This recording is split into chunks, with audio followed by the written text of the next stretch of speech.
Really good. Outstanding. Save for a ball in the sun, had a shutout, or even the fact that we're playing such an extreme shift on Howard, where the runner at third base can take those liberties. I didn't want him coming out of that game. I mean, the contact against him was not hard. He was throwing strikes.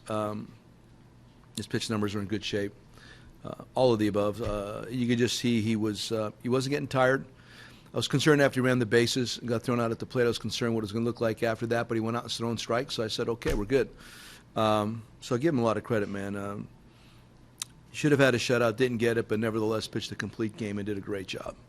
You talk about him throwing strikes. Those were pitcher's strikes because with the wind blowing out like that, you can't just pound the zone. Yeah, and you like the fact that he will put the ball on the ground. You like sinker ball pitchers when the wind's doing that. But he was sharp. You could see it from the beginning of the game. He was sharp. And I'll tell you, it was a big place, picking off their Herrera off first base.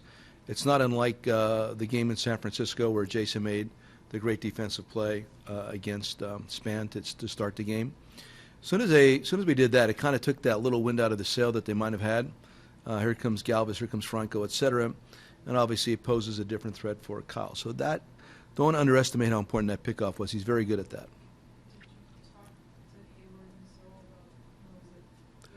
Oh, it's just totally. Jason was trying to yell for Zoe to go get it, and I haven't spoken, but I think Zoe thought he was yelling, "I got it," and you could actually see the sun reflecting in his sunglasses. It was just an impossible moment. Zoe probably could have had it had he known.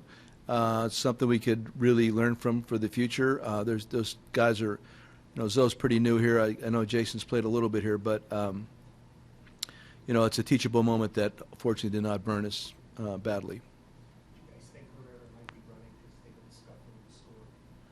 Herrera would be running when we picked him off. Oh yeah, he was going, and yeah, of course they got some really fast guys. Like I said though, Kyle does do a good job of what you saw. He'll hold the ball and throw over there accurately, and then again, I mean, I'm just going to go for it. Don't underestimate the importance of a tag. We're good taggers. We have good taggers on this team, and that matters, man. If you don't really slap it down quickly like that, he's safe. The inning's different. All those little things matter. How did you like Hayward's approach to the play? Tremendous. The ball he hit foul, that homer foul was, I think, the loudest thing he's hit all year, though the line drive over the left fielder's head. Even the foul balls on the right field line, I'll take it. He just looked more on time. He looked more comfortable, looked like he was in a stronger position. And I know that him and Johnny are working very hard at that, and Ski. So I really anticipate you're going to see more of what you saw today. How big would it be if you get him going? That'd be large. I mean, and he's going to. I mean, there's no doubt in my mind he's going to. It's just a matter of time. I think the warm weather's going to help. Whatever little aches and pains you got, you have a tendency to loosen up more rapidly when the weather's like this. So I'm anticipating all that with him. Joe, I know you've managed Ben for a long time. You probably run out of superlatives. Can you just talk about his consistency? It seems like he has 2 hits almost every game now. I think he has. It is. And again, he is very consistent. He's always been that. Even when he's not getting hits, he contributes.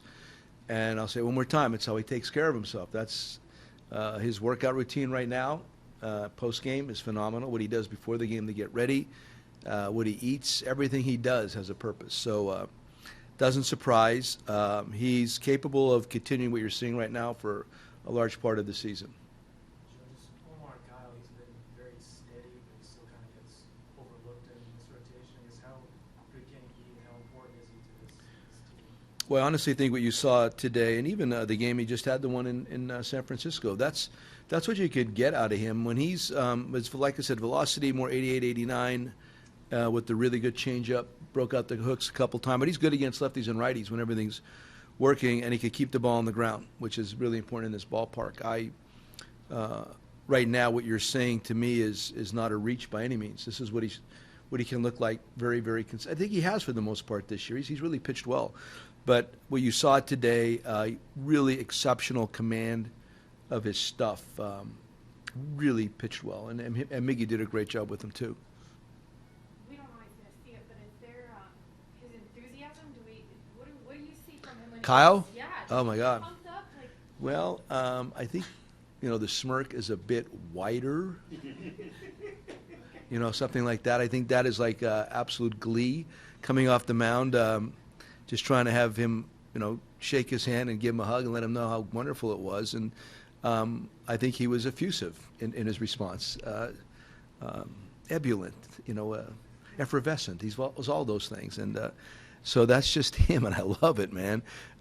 That's who he is. That's how he projects.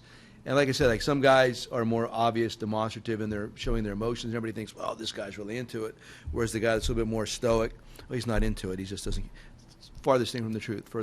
So I think it's part of his strength and why he pitches so well. Hey, Joe, Yes, sir. What about the versatility of the team? Being able to put Brian at first, or move Baez around the infield, or move Listella around the infield, or Zobers to the outfield. It's wonderful. It really extends your bench when you're able to do that. It permits you to really apply to matchups better. Game in progress, it really provides a lot of flexibility for what you may want to do regarding pitch hitting, furthering your defense, double switches. All those things are made a lot easier by the fact that our guys are so versatile and good at each position. You're talking about the tagging. Do you practice that? Yeah, I mean it always it's practice since you're like at least I know in A ball or Z ball when you get down there you're going to practice that. The tagging has gotten different because you have to keep it there a little bit longer. Normally you've been taught to get it in, get it out. That's always been the method in the day, just to indicate that I was there. But now with the cameras and the replays, you can't just get it in and get it out of there. You got to make sure you swipe the guy and actually hit him.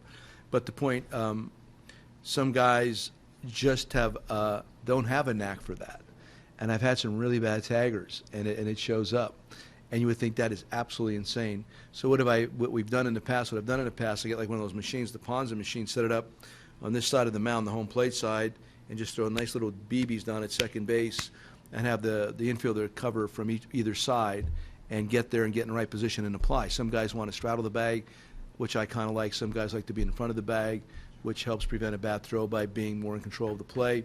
I just like with the ball travel. So you get the ball travel, get the glove down, and believe it or not, some guys are really not good at that, but you have to practice it.